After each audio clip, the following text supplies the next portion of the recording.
Everybody is going through their own shit. So crying in public is really not that deep.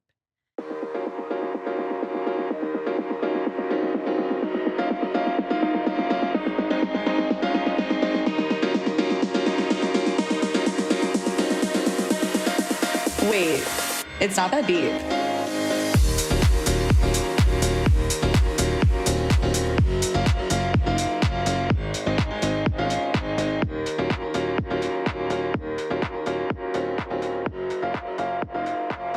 I'm so excited to be here.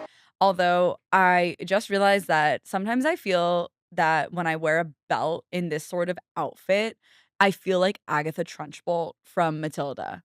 And if you don't know who I'm talking about, she is the antagonist, that means villain, I think, of the movie, the most amazing movie probably known to man, Matilda. Matilda Matilda raised me. I don't know why there was such comfort about such a disturbing movie. I mean, her parents were just horrible to her, yet we were supposed to, like, find humor in them, and that's confusing. That's confusing for a child, and then Matilda was, like, kind of annoying, right? She was like, "I'm have magical powers," and it's like, "We get it, Matilda. We're all trying to learn in Miss Honey's class." And then she's in the chokey and is mad about it, and it's like, if I could have 1 second of peace in the chokey, I would not be upset about it. And then the scene that gets me the most probably out of everything, Agatha Trunchbull is not even in, Matilda is barely in it. It is when Bruce is eating the cake in front of everybody, and the camaraderie and the community that surrounds this little boy is so beautiful. That child is probably on Ozempic now, he ate that with his whole chest, and he owned it. He owned it, and I look back fondly on that movie, but specifically with Agatha Trunchbull, who I reference a lot in pop culture. There's nothing worse than making a reference to somebody about pop culture reference, and they have no idea what you're talking about. There's nothing more embarrassing to me because saying something that because of, like, your consumption of media, that somebody else has no idea what they're talking about is so harsh. I have a specific example I'm thinking of, and a couple months ago, there was this you never want people to know how much you're online, right? Like, there's a fine line of I am online, I create, I consume, but I don't need or want people knowing that I'm, like, scrolling, and I'm getting better at it, but I think that sometimes if you reference something to somebody and they get it, oh man, magic, fireworks. It's eruption in the best way. But if you mention something to someone and they have no idea what you're talking about, you kinda need to backtrack and explain why that is funny, because it's not usually just funny at face value. There's context. And then the context is that because you scroll so much, it's funny to you. And then it's just embarrassing. Like, why aren't you touching grass or smoking it, you know? So the what happened was a few months ago, there was this trending audio, and it was of Melania Trump, and she was talking to Barron Trump when he was little, and he had, like, this suitcase, and he was rolling it around, and he goes, "I like my suitcase," and why was it so funny? I don't know, because somebody remixed it. Somebody took that quote and then remixed it, so it was like, "I like my suitcase," and everyone was dancing to it online, of course, and, like, I'm not out here quoting a Trump person, but, like, it was funny. And then I was meeting up with a new friend. Someone was like, "Oh, you should meet my friend. She's in media. I think you guys would get along." And, it doesn't take a lot for me to meet up with somebody. Um, and I said, "Sure." And so I met up with her. We were at a cafe and we walk in and she has a suitcase. And I said, "I like your suitcase." And she said, "What?" And I said, "What?" She says, "No, what do you mean?" And I was like, "Oh, there's this, like, video online of, Barron Trump," and the more I started explaining it, the more that I went inside of my turtle shell, and then it was like, "Hey, Go take your shoes off and walk in some park because this is not okay. So, yeah, when I mentioned Agatha Trump to Agatha Trump, Agatha Trunchbull, this outfit is just very Agatha Trunchbull. She's a sensation. She is a style mogul. I don't know, it's like a baggy Luke with a belt. That's all it is. Actually, if my hair was in a slick back bun, that would be Agatha Trunchbull to a T. And then if I was eating chocolate, that also is Agatha Trunchbull core. She was awful. But she was damaged. She was damaged, and the movie doesn't show you that side of her. They just see her as a villain, and I'll be so real, like, I'm on her side. And I bet you're wondering, Dana, how does this merge with your not that deep of the day? It doesn't. It never will, and it never does. My not that deep of the day is, it is not that deep to cry in public.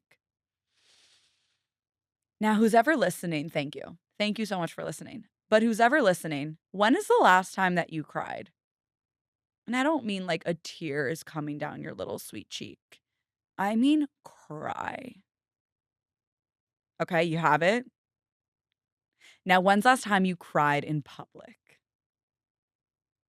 Mine was 8 days ago. I wish it was sooner. I wish I had an opportunity sooner. I don't remember the last time rather, I don't remember the first time I cried in public, but I do remember so many different times of me living in New York and me living this life and crying in public. I come from an emotional family. I come from a family where emotions have always been welcome and warranted. And when I was sad growing up, I would talk about it. When I was angry growing up, I would have already thrown a board game at somebody's face. I was very expressive. And when you are allowed to grow up in a space that is expressive, you keep that pride when you're out of that space. So, my emotions have never really been guarded, and it makes me more vulnerable, but it also is very easy to read me, which is vulnerability, but I think sometimes I would love to be a mystery. No one is ever like, "Wow, that Dana, she is just a mystery." No, you know exactly what you're getting with me. Like, "Wow, I love her. I love how mysterious she is." Like, you never know what she's up to. No, you know what I'm up to because I'm telling you. I'm telling you before you even ask me. So, crying to me has always been something that either comes with joy, it comes with fear, it comes with sadness, it comes with so many different spaces, and hiding it is not something that was ever embraced because it always came out. It always came out because if you shove something down so hard, it will come out in one way or another. Maybe not the way it's supposed to. Maybe you will have a panic attack. Maybe you'll get into a depressive episode. Perhaps you will lash out on someone you really love. Maybe you'll take it out on food. I don't know how your emotions progress when you don't assess them, but the way that I'm, the way that my emotions progress is I do assess them and I just let them free. Now, I don't lash out on people in public. That's not really what I do. I'm focusing specifically on crying in public.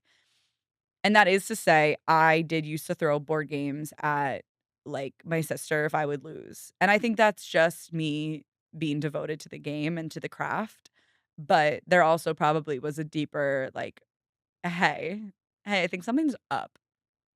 But I can remember one of the first times I started, like, actively telling people that they need to cry in public was this past February when my grandma passed away.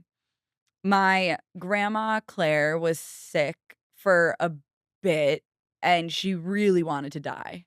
She was so excited to die, and I I had kinda been, like, going I'd been seeing her a lot, and, you start to see people and they progress in ways that you don't really want to see them in, but you love them, and You want to make sure that they have company and they have somebody to hold their hand and somebody to give them hugs. And it was really hard knowing that there was only one place for her to go, and it was only just a matter of when. I'm sure if those of you listening have lost older people in your lives, hopefully to old age, but that's what I'm referencing. Um, Although she was sick, I think it also was just old age. Um, you understand that it's really hard when they get to a point that you can't, like, you need to start grieving, because if you start too late, it's gonna be too late. And when I would see her, it always was about, like, I would just cry when I was with her, and I never felt shame, I never felt bad. I was crying because I was sad. And funny enough, not that funny, I did a solid core class on a Friday in February, and when I left the class, I had a voicemail from my dad, and it had transcribed. And in the transcription, it basically said, like, "Grandma Claire died." And I was like, "That is so funny to me." And it's honestly nothing against my dad. He just lost his mom. I can't imagine what he was going through. He probably was just trying to relay the information to me as seamlessly as he possibly could. But finding out that your grandma died in a voicemail transcription was so crazy. Like, it was so crazy. And then I was going to meet a client to get a blowout, and I met her and I was like, "My grandma just died, but I'm, like, trying my best." But before that, on the walk between solid core and the blowout, I was hysterical. I was fucking hysterical, and I didn't care, because why does it matter to me what anybody else thinks? No one else is going through what I'm going through right now, and nobody else is in my mind, my heart, my body. And I was not even worried about what other people thought. Because let's go down that path for a second. Like, I I pass someone on the street, I'm crying, and they think, "Wow, she must be upset." Yeah, that's true. Yeah, that's absolutely true. I was upset. Next, these, uh these fleeting moments that we have with people when we pass them, they don't weigh that much in this grand game of life. They do not weigh that much. And by the way, like, when you pass anyone on the street, they're all going through something. Like, you know how right now you probably have a list of things that you need to get done, a list of errands to run, a list of people to call, a list of things to do before that trip, a trip to plan, a blah, blah, blah. Everybody else has some form of a to-do list.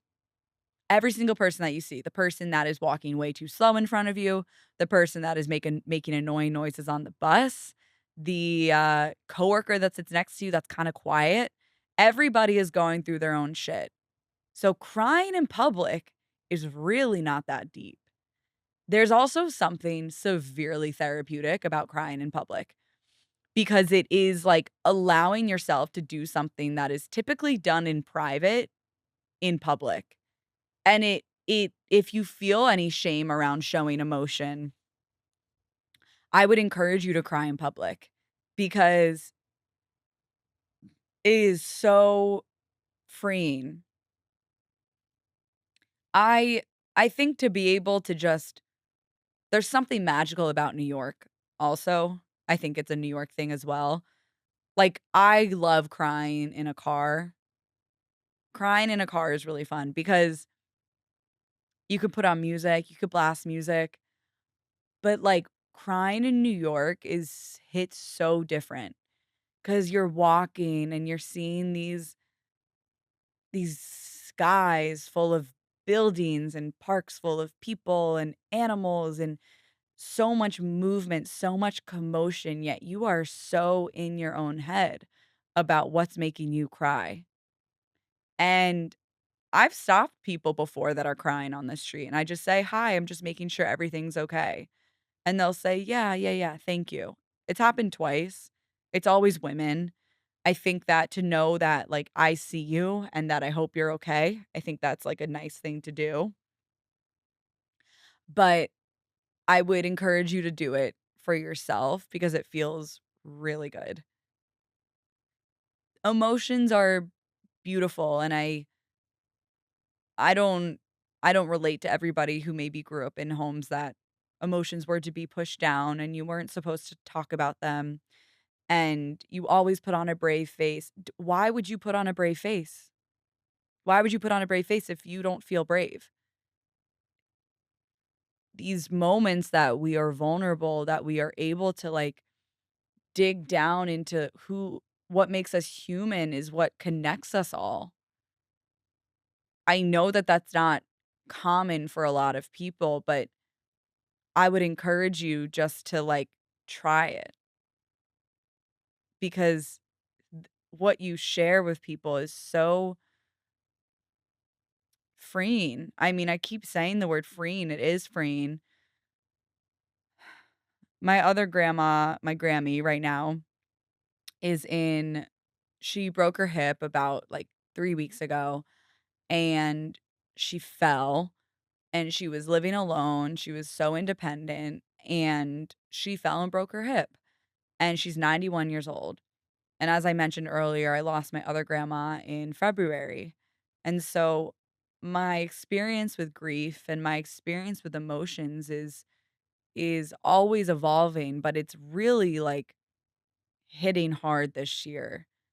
And she was in the hospital for about 2 weeks, and as I was saying earlier, seeing your loved ones at an older, vulnerable age not be themselves is so heart-wrenching because you know who they are, and they're not that version of it.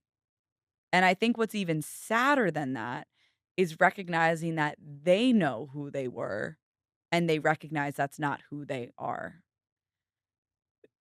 It's really I think about this all the time, like, our if you're lucky enough to have grandparents in general, but also ones that are still alive, we only got to know them maybe I mean, I'll speak for myself, like, when they were in their late 60s, 70s, and 80s. That's, like, such a small chunk of their life, and that's the only time I knew them, and they had such a powerful impact on me. And it makes me think about, like, how much of an impact anyone can make on anyone's life during certain parts of their lives. And that's a really broad statement, so I'm gonna break it down. I think it's wild to me that, like, I never will get to meet my Grammy when she was 25 or when she was 50. I won't know that version of her or my mom. Like, I would love to meet my mom when she was, like, 28, living in the city, like, just being her, because I'm building my story right now that hopefully one day my kids will wonder what I was like at this age. And there's stories and there's tropes and memories and photos, but there's nothing like being physically present with someone during those times. And I'm constantly like in awe that I am knowing the people that I'm knowing at my time of my life and at their time in their life. Or like you'll meet some people in high school and then you'll never see them again. Like you don't know who they turn out to be, but you know that part of them. I feel like I'm having a high thought. Like, this is what I think about when I get high. I'm like, and that's crazy because, like, if I was 30, would my mom and I be friends if she was 15? And then I'm like, where's the gummy worms? But it makes me wonder and, like, I don't feel bad, like, I don't have a choice, but I think I'm like, "Oh, man, that would have been sick to know my Grammy when she was, you know, 50." But when my Grammy was 80, I bet you I never thought that I would know her when she was 91. Like, you're 91 years old, that's 9 decades of life, and it feels like so long, but then it feels also so short and like it's not enough, and I I get overwhelmed of, like, this isn't me being negative, it's just me being realistic. In 10 years, I'll be 38 and she won't be here. Like, that is I mean, she might be. She would be 101. She totally might be. But my point is, you don't know. You don't know. So she's kinda been in the hospital, and I've been going through, like, what would life be like if she wasn't here? And I'm s it rattled me to my core because I don't ever think that I thought about that so much when my grandma passed in February. Like, when she was going to die, I was almost at peace with it. I was like, "This is what she wants. She wants to die." I think that life after she leaves, I will miss her, but I know that she is, like, wanting this and she is in the best place for her. But with my Grammy, it was so clear that this was not her time to go. And she was so adamant of, "I cannot believe I fell. I'm so annoyed at myself." She was annoyed at herself. She's 91 years old. She's amazing. She's a titan. And I was so upset for, like, as long as she was in the hospital because I didn't wanna think about what life would be like if she wasn't there. Like, she is a strong pillar in my life right now. She's someone that I love going home for brunch with. I love playing the New York Times games with her. I love calling her on the phone. And life is not kind. You know, you don't just get to keep someone with you because you want to. Life is gonna happen the way that it needs to happen. But I think I really was like, "Oh, fuck, like, I've never seen you in a vulnerable position like this, and I feel really scared and I'm so anxious." I was so unsettled. I'm not even her main caretaker, right? Like, I'm kind of a bystander in this, and I knew how much she meant to me, but almost losing her, it has solidified that what I'm doing and how I'm continuing to build a relationship with her is so important to me, and it's really important to her, and that I shouldn't stop. I wasn't planning on it, but it was just, a good a good sign, and now she's in rehab, and I walked in yesterday and she like, her eyes lit up and she was talking and I hadn't been able to have a conversation with her for 2 weeks. Like, these moments that we have with people are just so special, and I'm really lucky. This feels like a therapy session. I had therapy and there was so much going on, and I was like, "Oh my god, did I forget to tell you my Grammy's in the hospital?" Old people are so special. Old people are amazing, and I feel like this generation of old people is so spectacular because they, like, know what technology is, but they're not entirely in touch with it. My Grammy has an iPhone, she plays the New York Times, and she has a camera, and she texts, and she calls, and she's pretty good, but, like, she's not on TikTok. I mean, why would she be? Imagine, like, a geriatric person being addicted to their phone. That's a concept. Like, imagine trying to talk to your grandma, and she's just scrolling TikTok. That could be a funny that could be a funny sketch. If, like, my Grammy all of a sudden is like, "I like my suitcase," and I'm like, "What are you talking about?" This ended up being a full-on episode, and that's okay, and that's not that deep. And continue to cry in public and continue to share your emotions. You are so valid in them, and keep at it. It's not that deep.